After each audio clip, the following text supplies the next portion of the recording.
Jadi dalam politik, ya, dalam politik bahwa tukar menukar partner koalisi itu adalah biasa. Ya. Jadi tukar menukar, ya, silih bergantinya partner-partner koalisi itu biasa dalam dunia politik. Ya. Jadi kalau ada orang mengatakan apakah mungkin ada, ya kan, koalisi 01, 03, apakah ada koalisi 03, 02, apakah ada koalisi 01, 02, dalam dunia politik itu adalah sesuatu yang normal, sesuatu yang biasa. Ya.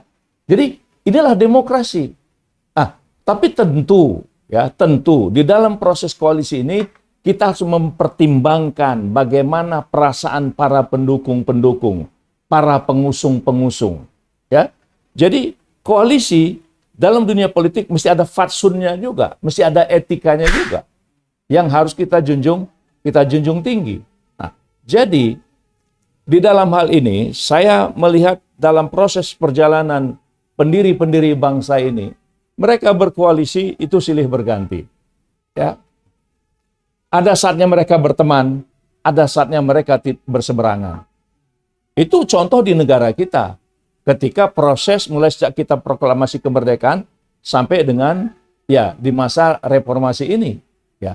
Nah, tetapi kalau kemudian misalnya yang penting saya ingin katakan bahwa kita sangat merindukan, sangat mengimpikan proses demokrasi melalui pemilu itu bisa mengulangi kegemilangan 5 Juli 1959.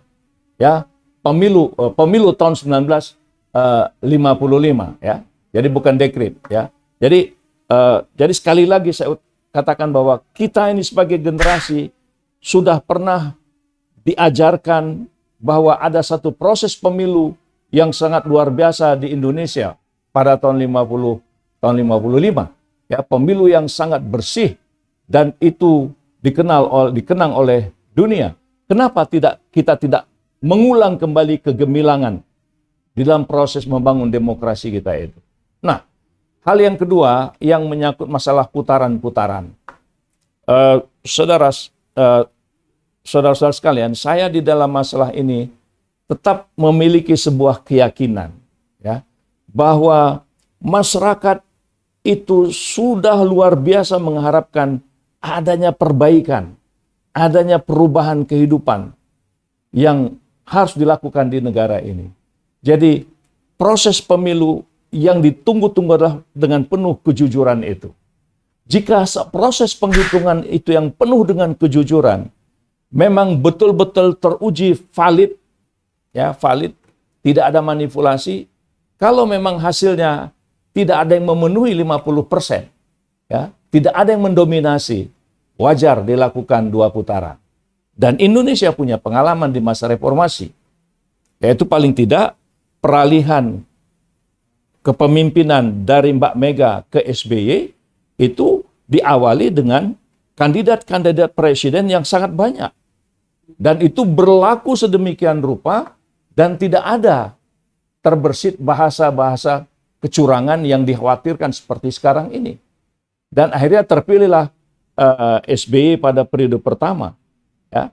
Nah, jadi itu 2 putaran. Ya, 2 putaran dan kemudian ada proses koalisi. Ya, koalisi untuk waktu itu untuk menentukan siapa yang paling layak untuk jadi Presiden Republik Indonesia. Nah, jika pada periode ini, ya, dengan 3 kandidat ini, nomor 1, nomor 2, nomor 3, ternyata tidak ada yang mampu menempuh 50%, di atas 50%, katakan 51 atau 52%, maka wajar 2 putaran. Ya, jadi siapapun dia, ya, siapapun dia. Ya, tapi saya sangat membaca tanda-tanda di tengah-tengah masyarakat, ya, karena saya sudah berkeliling dari kampung ke kampung di beberapa wilayah Indonesia ini. Saya merekam pandangan-pandangan masyarakat itu. Seandainya pun dibuat 1 putaran, saya yakin Anies tetap nomor 1.